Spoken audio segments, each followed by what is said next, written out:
Push the edge, kill the light.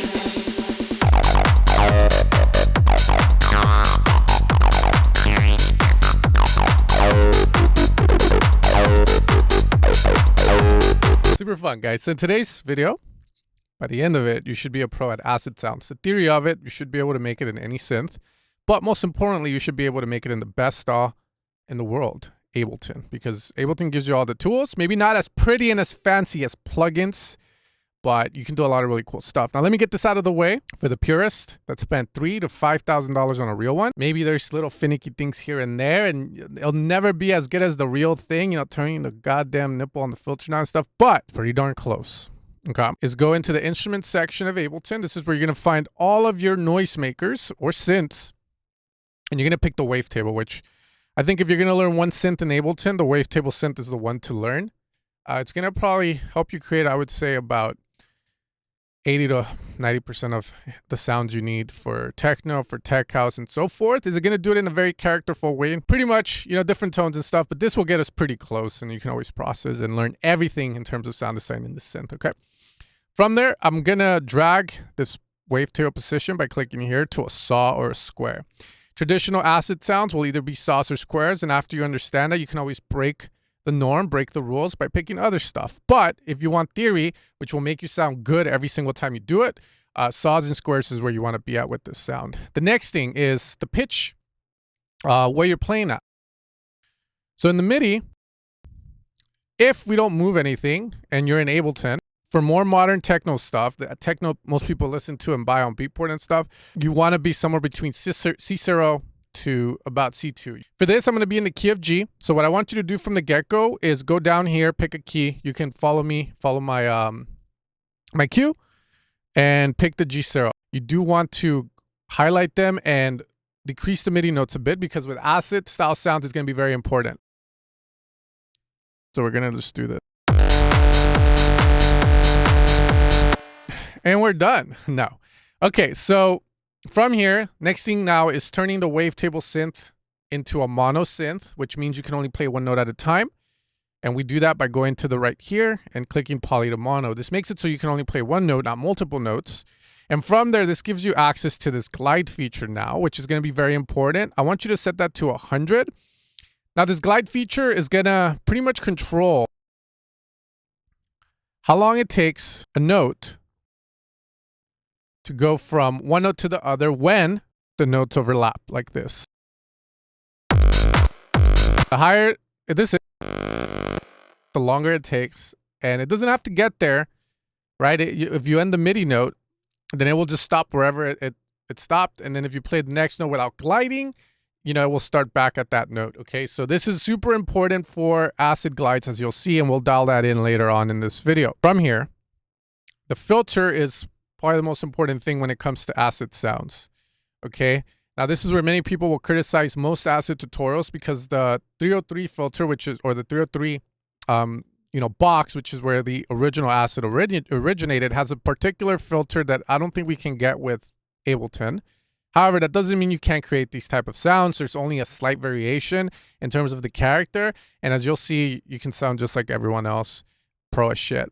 So we're going to move this low pass filter, which removes frequencies from the right to the left, right? The high frequencies, and it allows the lows through. Now I'm going to set it somewhere around 251, increase the resonance. Now, in order to create an acid sound, you need to have a low pass filter or a band pass, a good amount of resonance. Now, the resonance, you know, where you're going to place it really depends on which acid or what vibe you're trying to create, which will become more apparent as we start to add distortion. Now, the next thing we need is an envelope that is going to move this guy for us. Now, again, depending on the type of acid sound you're trying to create, this will vary. However, one thing's for certain, you're going to always click on the frequency matrix, and here you're going to have amp envelope and envelope 2.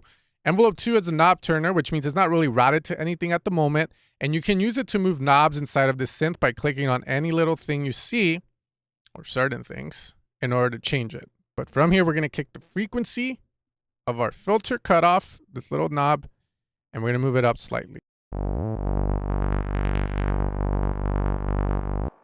From there, when we go to mod sources, we can go from our amp to the envelopes and our LFOs, which for this tutorial, we're not really going to use them, so don't worry too much about them. The amp envelope, however, is the volume. This controls the volume, the way the sound comes out. So there's only one thing we got to do here, and that is reduce our release and reduce our sustain for now.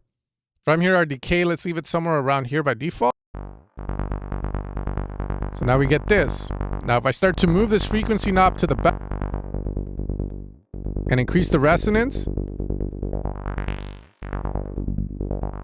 you're gonna see we get this squelchy like sound. Now with filters, every synth has a different type of filter. And the cool thing about Ableton is that you're gonna be able to switch between all these filters here. The one we want is a 24. And from there, by clicking here, we can go to different algorithms for this particular filter, which just think of it as flavor, the way the filter reacts. So you can go with any really. For this, I'll just go OSR and we'll change it as the tutorial goes along.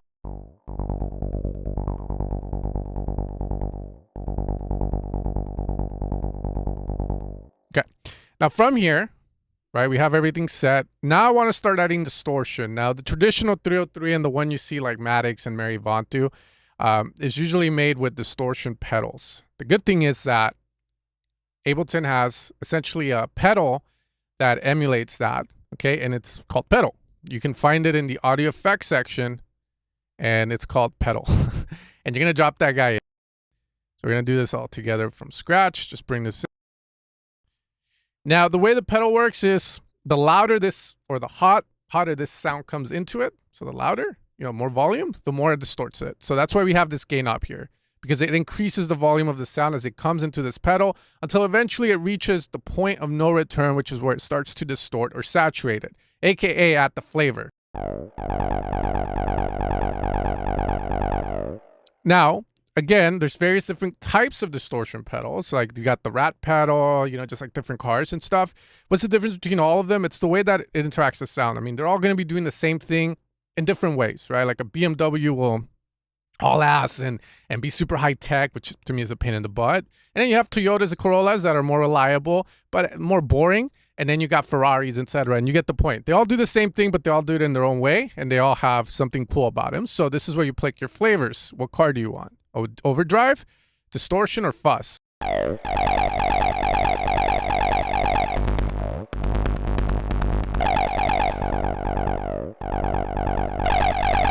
Okay, notice that some of them, like the fuzz, distorts in a very weird way, what I would call noob distortion. And that is because this sound, since we're playing so low, has way too much low end. And I'll show you guys how to use the fuzz as we move forward. But for now, it seems like the distort is the one that wants to play with us. And, like my mom said, if you have something good, why change it? Okay, now from there, the acid sound is all about the movement of this guy.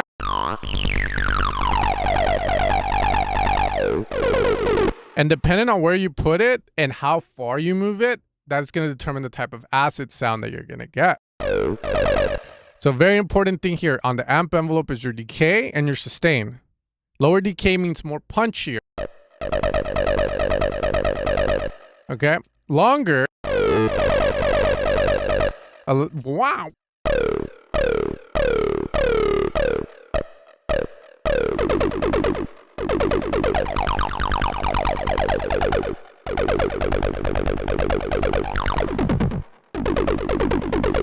So we have to start dialing stuff in. This is the part where even myself kind of have to play a little bit at it. So what I'm going to do is go into the matrix and play around with the amount I'm opening and closing this button.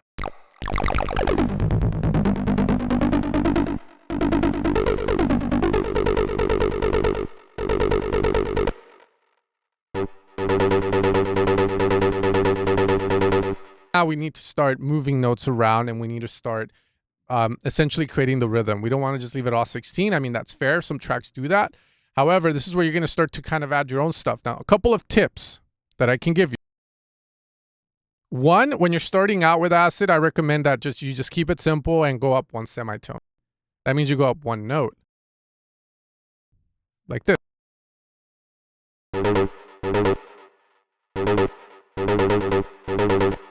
Now, don't do it all the time. Do it here and there. And when you go up a note, if you want the acid effect or like that jump that you hear, then just shift up. From there, play around where you do it. and play around with the rhythm and come up with something. So right now I'm not going to talk. I'm just going to create something that I think sounds cool. I'm going to play the beat in the back and we'll see what we come up with. So.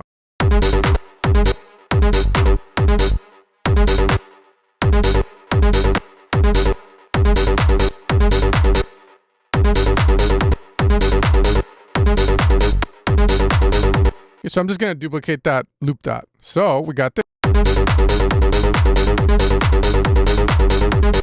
Now with acid sounds, you have to do the glide. And that's the hardest thing. And that's the thing people criticize the most is the glide that you get in this, how you get it and how it sounds compared to the 303s. But I promise you can get pretty close to it. It's just a little finickier to program in, but I promise it's not rocket science and it's just playing with that glide as you saw.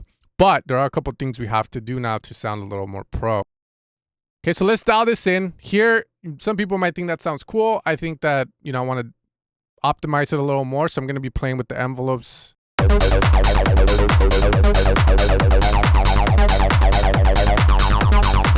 Position, the resonance.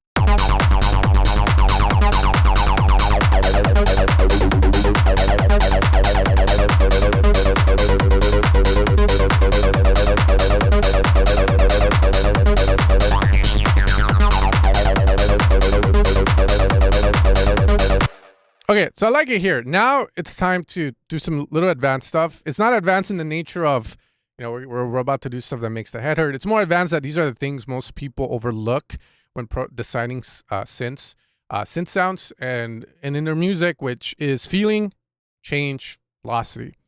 So velocity is a parameter that you can find below here by default. And if it's not there, I believe you clicked it. And then you can set the velocity there. And the point of velocity is pretty much, it's a piece of information that allows you to tell the synth or the piano or whatever software you're using how hard you're hitting the notes, like how hard you want the velocity. Boom, you know, like how fast are you? Too fast, too furious, etc. So the thing with it is that if I go now into MIDI, the velocity feature's here and I can route it to things. Now, if you notice, you can see the filter frequency here. And if I go click on the mod source and click envelope 2 here and go MIDI, it will also appear there. So what I want to do is route this to the frequency of this guy. So what now happens is the higher the velocity, the more the filter opens up.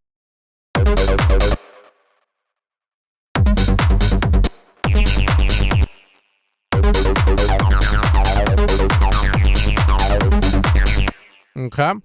Now, we really have to dial this in. So let's just be very gradual with it. We can go up or we can go down. And the other thing too is I can also add it to the decay, which again is how long that modulation or volume is lasting. Because remember that controls our punch. In order for there to be punch, it's going from loud to no volume, right? So if it's bah, there's no punch, long decay time, bah, very short decay time. Okay, so now we go. We're gonna add this here because when I do that accent, I want to glide at the same time as well. So we're gonna apply it.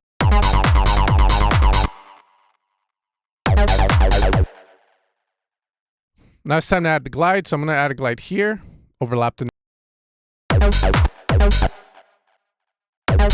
and I'm gonna use my velocity up to signify an accent.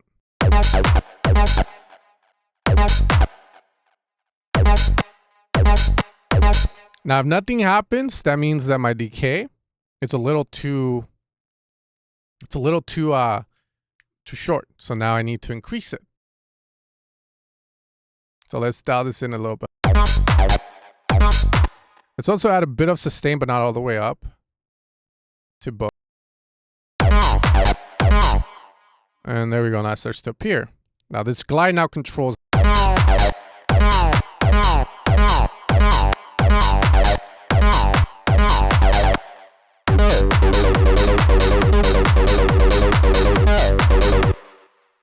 And again, the length is very important.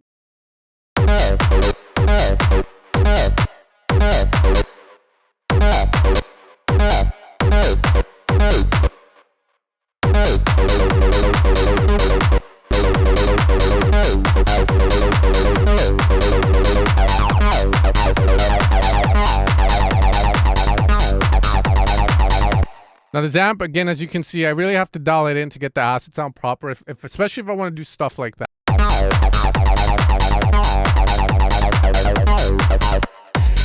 Push the edge, kill the light.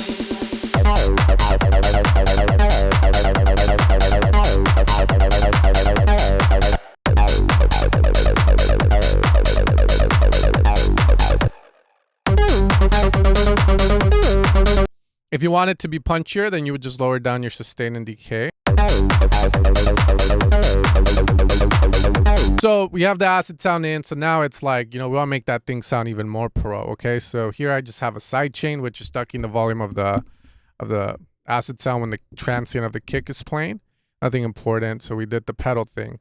Now, if for some reason you want to use the fuzz, then we need to add an EQ8 before it, and we need to reduce some of the low end. Some distortion pedals would do that by default, which allows the distortion to just push harder on the mids and highs. Because the thing is, I call it noob distortion, but it's actually valid distortion whenever it's wanted. A lot of times I find it's not wanted when people do it. There's a lot of low end energy, right?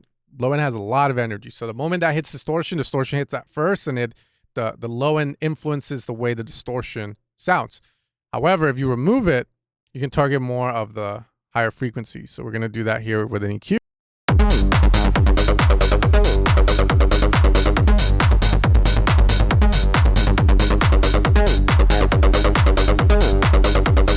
And now we get an acid sound that sounds way more pro, more pushed, okay, in this example.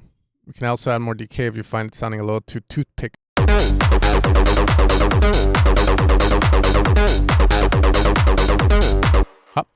So that's a key thing there. From there, I want to use a saturator. It's going to be a way more gradual effect rather than the distortion, right? Distortion, you saw, instantly just comes in. Saturation, when overdone, will produce that distortion effect, but you can have a journey before you get to that point, which means you can suck more flavor out of it or not get to that point and add flavor.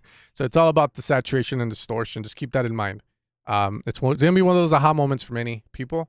I mean, right now it doesn't mean anything, I would say to many of you, but as you start getting to that point, you are going to go, what the fuck are these guys doing? A lot of times it's saturation and distortion. So we're going to use a digital clip or analog clip. We're going to hard clip this, which makes it so that when this sound hits the point of no return, it essentially gets clipped, which means it gets squashed and flattened. So instead of, so if it's very punchy,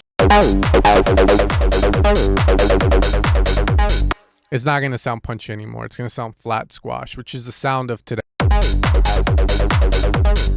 What I'm looking for is, for when I have hard clip, is this little light to light up. That's how I know I've reached the point of no return with it. And that's when I know it's starting to do its thing.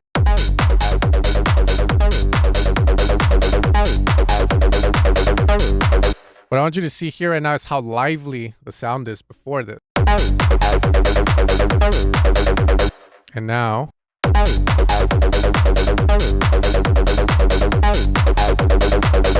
it's a goddamn wall. It's just like, right? It's not moving. There's no moaning. There's, to he or she, right? Okay, so finally from there, an EQ is needed to control. If you find the acid sounds a little too boxy, then you use an EQ to remove some of the low end.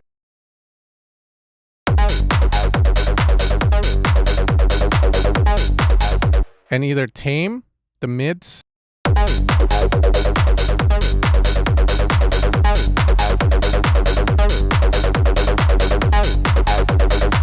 right, you're gonna see wherever it sounds the best to you, and then from there add some reverb.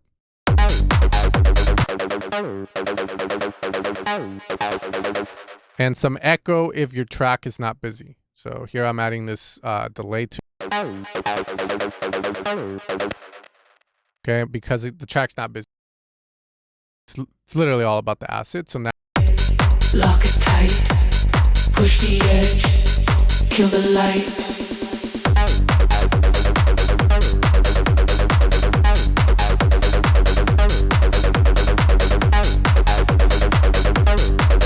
Guys, hope you enjoyed this video. Just want to provide some value for you guys today, because at the end of the day, my goal is to teach you guys little tricks and things that make you get to a point where you one day play your song out when you DJ, be proud of it, right? It's one of the best moments I felt, and I've seen artists feel, and hopefully you will feel it someday too. Make a banging track, play for your mom, and she'll be like, God damn. I mean, I don't like this, but it sounds pro as shit, right? Other than that, guys, if you guys want to support the channel, I am a music producer, sound designer professionally. I make a lot of stuff for you guys over at evilsounds.com. Find all my sound design work there. The Paradox series is all about techno. But with that being said, you guys take care and you guys have a great rest of your day.